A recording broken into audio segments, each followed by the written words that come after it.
नमस्कार दोस्तों, स्वागत है आपका आपके अपने YouTube चैनल जीएस जीनियस में। अपने पिछले लेक्चर में हमने सोलर सिस्टम को डिटेल में देखा था। उन सोलर सिस्टम्स में सन, प्लैनेट, एस्ट्रॉइड्स, सैटेलाइट्स, मीटियोर्स और डॉर्फ प्लैनेट्स, इन सब चीज़ों को हमने डिटेल में पढ़ा था। लेकिन जो प्लैनेट्स थे उनके बारे में एक एक पर्टिकुलर प्लैनेट के बारे में बताना संभव नहीं था। वीडियो बहुत लंबा 4 घंटे का हो जाता। इसलिए हमने सोचा है कि हर प्लैनेट के विषय में जो इंपॉर्टेंट फैक्ट्स हैं और परीक्षा में कभी पूछे गए हैं या पूछे जा सकते हैं, उनके विषय में हम अलग से डिस्कस करेंगे। तो आज हमने पहले प्लैनेट को लिया है मरकरी। मरकरी अर्थात बुध ग्रह, जो कि सूर्य से पहला ग्रह है। तो चलिए आज के लेक्चर को हम शुरू करते हैं बुध ग्रह पे।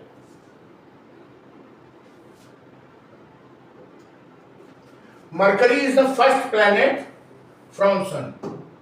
हमारा सन अगर ये है तो मरकरी हमारा पहला प्लैनेट है, दूसरा वीनस है, तीसरा अर्थ है, चौथा मार्स है, पांचवा जुपिटर है, छठा सैटर्न है, जुपिटर, सैटर्न, यूरेनस और नेपच्यून। ये हमारे 8 प्लैनेट हैं। तो जो पहला प्लैनेट है हमारा वो मरकरी है और स्मॉलेस्ट प्लैनेट है। सबसे छोटा प्लैनेट हमारे सौर मंडल का मरकरी है। सबसे छोटा क्यों है? सूर्य के नजदीक होने के कारण जो सबसे ज्यादा सोलर विंड्स झेलना पड़ता है वो बुध ग्रह को ही झेलना पड़ता है। और सोलर विंड्स ने क्या किया कि इसकी जितनी भी गैसेस थी वो सब उड़ा करके आगे लेके चली गई। अब जब गैसेस उड़ गई तो केवल जो हार्ड रॉक मेटल मटेरियल रह गया वही बचा रह गया और आकार में छोटा हो गया। सूर्य की गर्मी के कारण जो भी सब्सटेंस वोलेटाइल था वो भी उड़ गया और आकार छोटा रह गया। इस कारण जो हमारा मार्स प्लैनेट है, मार्स नहीं मरकरी प्लैनेट है, वो आकार में सबसे छोटा है। आप चित्र में देख सकते हैं ये मरकरी है। ये रंग में भूरे रंग का दिखाई देता है। चलिए अगला देखते हैं। हमने आपको अभी बताया कि जो हमारा मरकरी प्लैनेट है अर्थात जो बुध ग्रह है वो सबसे छोटा प्लैनेट है। स्लाइटली लार्जर देन मून, जो पृथ्वी का उपग्रह चंद्रमा है उससे थोड़ा सा ही बड़ा है और जो इसका व्यास है वो 4880 किलोमीटर है और उसका मुझे याद है जहां तक 3474 किलोमीटर था। मरकरी है इसेंट्रिक ऑर्बिट। इसेंट्रिक ऑर्बिट मतलब काफी इलांगेटेड, इस तरह का ऑर्बिट होगा तो उसे क्या कहेंगे? Eccentric orbit. Eccentric orbit, elongated मतलब खींचा हुआ, दो तरफ खींचे, रबर बैंड खींचते हैं उस तरह का ऑर्बिट होगा। It takes about 88 days, 8 days मतलब जो पृथ्वी के दिन है अगर उनको हम दिन माने तो लगभग सूर्य का एक चक्कर लगाने में इसे 88 दिन लगते हैं। हमें कितना लगता है? हमें लगता है 365 दिन। और जो अपनी एक्सिस पे रिवॉल्व करता है उसमें 176 दिन लग जाते हैं। 24 जैसे हमको हम अपने एक्सिस पे जब रिवॉल्व करते हैं तो हमें 24 घंटे लगते हैं, ऐसे ही इसको अपनी एक्सिस पे रिवॉल्व करने में 176 दिन लग जाते हैं। अर्थात जो इनका साल है वो छोटा है, 88 दिन का है, और जो इनका दिन है वो बड़ा है। चलिए अगला पॉइंट देखते हैं। Mercury has unit 3:2 spin orbit resonance. जो स्पिन मतलब कि जो भी अपनी एक्सिस पे घूम रहा है और ऑर्बिट जब वो चक्कर लगा रहा है, it means it rotates 3 times on its axis for every 2 orbit. अर्थात 2 चक्रों को पूरा करने में, सूर्य के चारों ओर 2 चक्रों को पूरा करने में ये अपनी धुरी पे 3 बार घूम चुका होता है। तो इसी को कहा गया है 3:2 स्पिन ऑर्बिट रेजोनेंस। इसके कारण क्या होता है कि एक यूनिक फेनोमेनन जो है उपस्थित होता है।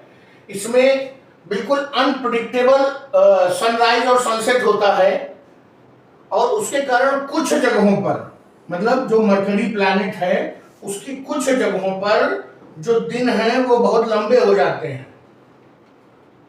ए day on Mercury sunrise to sunset ये है 176 दिन और एक ईयर 88 दिन के बराबर है। ये मैंने पिछली स्लाइड में आपको एक्सप्लेन किया कि चूंकि उसे चक्कर लगाने में 176 दिन लगते हैं, तो सनराइज टू सनराइज 176 दिन हो गए, और पूरा एक चक्कर सूर्य का लगाने में 88 दिन लगते हैं, तो अर्थात उसका एक वर्ष 88 दिन का हो गया। चलिए अगला देखते हैं। Due to this type of unusual pattern, ये पैटर्न किसी और ग्रह में नहीं दिखाई देता। Mercury experiences unpredictable sunrise and sunset, वो बिल्कुल ही अनप्रेडिक्टेबल है, मतलब उसका आकलन नहीं किया जा सकता कि सनराइज होगा कि सनसेट होगा। मरकरी को एक रोमन गॉड थे, उनके नाम पर उसका नामकरण किया गया है। ये जितने भी रोमन लोग थे, इनकी खगोल शास्त्र में बहुत रुचि थी, और उस समय के विजेता भी थे रोमन। तो इन्होंने अपने खगोल शास्त्र को पूरी दुनिया में फैला दिया, और इन्होंने मरकरी को, बुध ग्रह को मरकरी नाम से संबोधित किया, तो पूरी दुनिया में मरकरी नाम से ही जाना जाने लगा। और ये most fastest orbit around sun, ये सबसे तेज चक्कर लगाता है सूर्य का। अभी हमने आपको बताया कितने दिन में, 88 दिन में। चलिए अगला पॉइंट देखते हैं। ड्यू टू थिन एटमॉस्फेयर, इसका एटमॉस्फेयर काफी पतला है। क्यों पतला है? सूर्य के नजदीक होने के कारण, और जो सोलर विंड्स थी वो सारी गैसेस को उड़ा करके अपने साथ लेकर चली गई, और जो गैसेस वोलेटाइल थी वो सूर्य के ताप के कारण उड़ गई। वहां पर एक्सट्रीम टेम्परेचर वेरिएशन होता है, मतलब काफी ज्यादा तापांतर होता है। दिन के समय वहां तापमान 430 डिग्री सेल्सियस हो जाता है, वहीं रात में अर्थात जो हिस्सा सूर्य के अपोजिट साइड होता है वहां -180 डिग्री सेल्सियस टेम्परेचर होता है, और जो हिस्सा सूर्य को फेसिंग होता है उसका तापमान 430 डिग्री सेल्सियस होता है। आप देख सकते हैं कि कितना टेम्परेचर में अंतर है। अगर इसको पूरा तापांतर निकाला जाए तो 430 माइनस 180, ये हो जाएगा 430 प्लस 180 बराबर 510 डिग्री सेल्सियस का अंतर है दिन और रात में। चलिए अगला पॉइंट देखते हैं। Surface of Mercury is full of craters due to heavy bombardment of asteroids and comets. अपने पिछले लेक्चर में हमने बताया था कि कमेट्स का जो दीर्घवृत्ताकार, अति दीर्घवृत्ताकार चक्कर होता है, उसके कारण ये कमेट्स जो बाहर सोलर सिस्टम के बाहर से हमारे सोलर सिस्टम में प्रवेश करते हैं और सन के पास से गुजरते हैं। सन के पास से गुजरने के कारण कभी कभी ये बुध ग्रह जो कि सूर्य के सबसे पास है उनसे टकरा जाते हैं। ऐसे एस्टेरॉइड चक्कर करते करते बुध ग्रह से टकरा जाते हैं, और वहां पर अभी हमने आपको बताया कि एटमॉस्फेयर बहुत थिन है। थिन एटमॉस्फेयर होने के कारण ये जो एस्टेरॉइड्स, कॉमेट्स और मीटियोर्स हैं वो डायरेक्ट उसके एटमॉस्फेयर में इंटर करते हैं, और जब बहुत ज्यादा फ्रिक्शन नहीं झेलना पड़ता है वो सीधे आके सरफेस से टकराते हैं और सतह पर बड़े बड़े गड्ढे कर देते हैं, जिन्हें क्रेटर्स कहते हैं। लगभग ऐसा ही कुछ हमें चंद्रमा की सतह पर भी ऐसी ही घटना देखने को मिली थी। बिल्कुल तुलना उसी से कर सकते हैं। अगर यही थिन एटमॉस्फेयर की जगह थिक एटमॉस्फेयर होता जैसे कि धरती का है, तो जैसे ही ये कॉमेट या एस्टेरॉइड्स एटमॉस्फेयर में इंटर करते, इनको फ्रिक्शन झेलना पड़ता और ये पूरी तरह से बहुत जबरदस्त गर्मी उत्पन्न होती और ये जल जाते। तो फिर क्या होता? क्रेटर न बनते। चलिए अगला देखते हैं। Surface of Mercury is very thin, ये हम आपको पहले बता चुके हैं। Solar winds have great impact on atmosphere. जो सोलर विंड्स हैं, सूर्य से निकलने वाली जो सौर पवनें हैं जो काफी गर्मी लेके आगे चलती हैं, उनका बहुत ज्यादा प्रभाव मरकरी ग्रह पर होता है। वो क्यों होता है? क्योंकि यह सूर्य से मरकरी से केवल 0.32 एस्ट्रोनॉमिकल यूनिट सी दूरी है, बहुत पास में है। तो सबसे ज्यादा जो गर्मी है और सबसे ज्यादा जो सोलर विंड्स का कुप्रभाव है वो बुध ग्रह को ही झेलना पड़ेगा। इसके एटमॉस्फेयर में ऑक्सीजन है, सोडियम है, हाइड्रोजन है, हीलियम है, पोटेशियम है। अब चूंकि हम आपको पहले बता चुके हैं अपने पिछले लेक्चर में जिसमें हमने आपको ओरिजिन ऑफ सोलर सिस्टम पढ़ाया था कि हमारे जितने भी प्लैनेट्स हैं उनका निर्माण सूर्य से टूटकर ही हुआ है, वो सूर्य से ही अलग हुए थे, इसलिए उसमें हाइड्रोजन और हीलियम पाया ही जाएगा। वहां पर ऑक्सीजन भी है, लेकिन ऑक्सीजन देख के ये मत समझिएगा कि वहां जीवन हो सकता है। अभी हमने आपको बताया कि वहां दिन और रात का जो टेम्परेचर डिफरेंस है वो 510 डिग्री सेल्सियस है, और कभी कभी दिन बहुत लंबे होते हैं तो वहां पर 300 350 डिग्री टेम्परेचर। सोचिए अगर धरती के दिन की तुलना करें तो 3 दिन तक अगर 310 डिग्री टेम्परेचर होगा तो कोई भी चीज सर्वाइव नहीं कर पाएगी। In spite of small size, Mercury has magnetic field about 1% of Earth's magnetic field. धरती की जो चुंबकीय क्षेत्र है उसकी तुलना में 1% अर्थात बहुत कम चुंबकीय क्षेत्र वहां पर है, जबकि हमने चंद्रमा पर क्या देखा था कि वहां पर मैग्नेटिक फील्ड नहीं है। चलिए आगे देखते हैं। और ये चुंबकीय फील्ड है क्यों? चुंबकीय जो क्षेत्र है वो dense metallic core, iron rich material है। जो उसका कोर है उसमें लगभग 85% हिस्सा जो है वो कोर का है। जो पृथ्वी का कितना था? पृथ्वी का कोर का जो हिस्सा था वो केवल 25% था, और 45%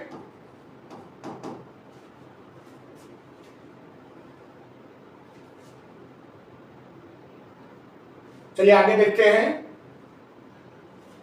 mercury has dense metallic core covering 85% of its radius. जो हमने पिछले लेक्चर में पढ़ा था, जब हम सूर्य का इंटरनल और आउटर स्ट्रक्चर पढ़ रहे थे, तो सूर्य का जो कोर था वो केवल 25% था, और उसके बाद जो 45% था वो रेडिएटिव जोन था।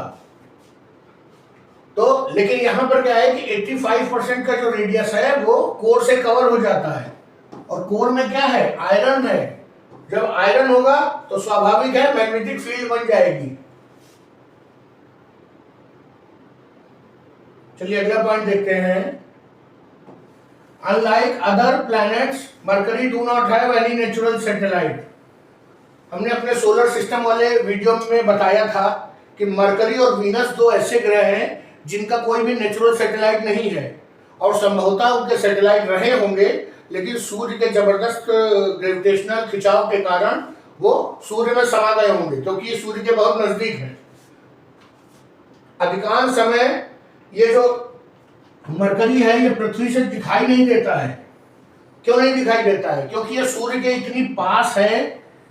जब आप एकदम से बल्ब की तरफ या ट्यूबलाइट की तरफ देखिए तो प्रकाश जब बहुत तेज होता है तो हमें कोई और चीज दिखाई नहीं देती है उसके अलावा। इसीलिए संभवतः मरकरी हमको पृथ्वी से दिखाई नहीं देता है, लेकिन जो कुछ हाई टेक्निक्स हैं, जो नई नई वैज्ञानिक विधियां हैं, उनसे देखा जा सकता है।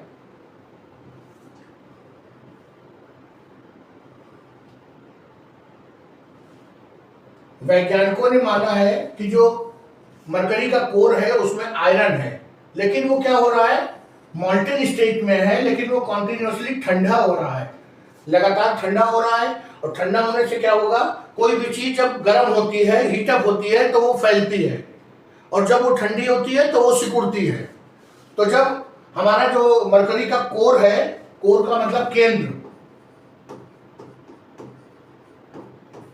वो ठंडा हो रहा है। ठंडा होने से क्या हो रहा है कि पूरा का पूरा जो प्लैनेट है, ग्रह, वो सिकुड़ रहा है, और सिकुड़ने के कारण उसमें जो पपड़ी टाइप की झुर्रियां पड़ रही हैं। क्या पड़ रही है? झुर्रियां, या समझिए पपड़ी टाइप की पड़ रही है। क्यों? वो टूट जाती है, बिखर जाती है। इसका ये मतलब है कि अभी भी जो हमारा बुध ग्रह है वो जियोलॉजिकली एक्टिव है, जैसे कि हमारी पृथ्वी एक्टिव है। मरकरी की जो ग्रेविटी है वो पृथ्वी की ग्रेविटी की केवल 38% है। याद रखिएगा, ये बहुत इंपॉर्टेंट है। जैसे हमने बात की थी कि चंद्रमा पर पृथ्वी की ग्रेविटी की 1/6 है, 1/6 भाग है, ऐसे ही पृथ्वी की ग्रेविटी का केवल 38% गुरुत्वाकर्षण ही बुध पर है। अर्थात कोई भी चीज अगर पृथ्वी पर 100 ग्राम है तो वहां पर बुध पर 38 ग्राम होगी। अर्थात एक अनुमान लगाइए कि अगर पृथ्वी से बुध पर व्यापार हो रहा होता तो हम नुकसान हो जाता हम यहां से 100 ग्राम भेजते और वो कहते हमारे पास तो 38 ग्राम ही पहुंचा। चलिए अगला पॉइंट देखते हैं। यूएसए ने अर्थात नासा ने मरीनर 10 नाम का एक मिशन भेजा था 1970 में, बहुत पहले, और उसके बाद एक मैसेंजर मिशन भेजा 2004 में, जो कि 2015 तक जिसने काम किया। उसका उद्देश्य था कि बुध ग्रह अर्थात मरकरी के बारे में अधिक से अधिक जानकारियां इकट्ठा करना। और वर्तमान में यूरोपियन एजेंसी और जो जापानीज एजेंसी हैं, इनके कोलैबोरेशन में एक मिशन बेपी कोलंबो ये गया हुआ है और उम्मीद है कि 2025 में ये लौटेगा और मंगल ग्रह के बारे में बहुत सी जानकारियां हमको देगा। अगला पॉइंट देखते हैं। जब पृथ्वी से देखा जाता है बुध को तो ये हमें ग्रे या ब्राउन दिखाई देता है। अभी हमने चित्र में भी देखा था ब्राउन कलर का। चलिए अगला पॉइंट देखते हैं। In spite of being so close to sun, Mercury has water ice on its pole, permanently shadowed crater. अपने चंद्रमा वाले लेक्चर में भी हमने पाया था कि वहां पर जो बड़े बड़े क्रेटर हैं उनमें सूर्य की रोशनी कभी नहीं पहुंचती और सूर्य की रोशनी न पहुंचने के कारण वहां पर बर्फ के रूप में जल मौजूद है। बिल्कुल सेम चीज मरकरी के केस में भी है। मरकरी में जो पोल है वहां पर सूर्य की रोशनी, जो पोल के पास क्रेटर है वहां पर सूर्य की रोशनी कभी नहीं पहुंचती, जिसके कारण वहां पर टेम्परेचर हमेशा माइनस में रहता है और बर्फ जमी रहती है। जबकि दिन का टेम्परेचर वहां 480 डिग्री सेल्सियस हो जाता है, लेकिन क्रेटर्स में जो पोल के पास है वहां सनलाइट नहीं पहुंचती। अगला पॉइंट देखते हैं। मरकरी सरफेस है strange shallow depressions termed as hollows. MCQ में ये क्वेश्चन आ सकता है कि हॉलोज नाम का जो स्ट्रक्चर है वो किस ग्रह पर पाया जाता है, और अगर आपने इसे नहीं पढ़ा होगा तो पूरी गुंजाइश है कि आपका ये सही नहीं होगा, केवल तुक्का मारना पड़ेगा या तो छोड़ना पड़ेगा। ये हॉलोज क्या है कि सरफेस पे कुछ ऐसी गैसेस थी, ऐसा मटेरियल था, ऐसा मैटर था जो कि सूर्य की गर्मी से वोलेटाइल होके उड़ गया। तो वहां पे क्या हो गया कि छिछले गड्ढे बन गए जिनको हॉलोज कहा गया। शैलो डिप्रेशंस, शैलो मतलब छिछले और डिप्रेशन मतलब गड्ढे। Volatile elements from surface, surface पर कुछ वोलेटाइल मैटर था, जल हो सकता है और भी कुछ सॉलिड मटेरियल हो सकता है जो कि सूर्य की गर्मी से उड़ गया। चलिए बुध ग्रह के बारे में इससे अधिक और ज्यादा कोई क्वेश्चन नहीं बनता है। जो बुध ग्रह के विषय में जो भी क्वेश्चन बन सकते थे वो मैंने इस पे कवर कर लिए हैं। अब मैं बुध ग्रह पर एक एमसीक्यू वीडियो भी लाऊंगा 20 से 25 क्वेश्चन का, और हम उनको मिलकर सॉल्व करेंगे और हमारा बुध ग्रह कंप्लीट हो जाएगा। मैं उम्मीद करता हूं कि आप हमारे पिछले जो लेक्चर्स हैं, origin of universe, origin of star, life cycle of star, constellations, इसके अलावा हमारा जो सूर्य है, सूर्य के विषय में बहुत इंपॉर्टेंट फैक्ट्स बताए थे मैंने उस वीडियो में, ओरिजिन ऑफ सन और जो ओरिजिन ऑफ सोलर सिस्टम, और सोलर सिस्टम का एक अलग वीडियो था, उन सबको आपने देखा होगा। अगर नहीं देखा है तो इस लेक्चर के डिस्क्रिप्शन में जाइए, वो सारे वीडियो पड़े हुए हैं और प्रत्येक वीडियो का एक अलग एमसीक्यू वीडियो भी है। अगर आप जिस टॉपिक का वीडियो देखिए उसी के एमसीक्यू वीडियो देखने से आपका वो टॉपिक कंप्लीटली तैयार हो जाएगा। एग्जाम चाहे जिस स्तर का हो, इससे बाहर कुछ नहीं आएगा। चलिए दोस्तों, लेक्चर को समाप्त करते हैं। अगर आपको हमारा प्रयास अच्छा लगा हो तो चैनल को सब्सक्राइब करिए, वीडियो को लाइक करिए। कंटेंट को और अपने दोस्तों के बीच शेयर करिए। धन्यवाद दोस्तों।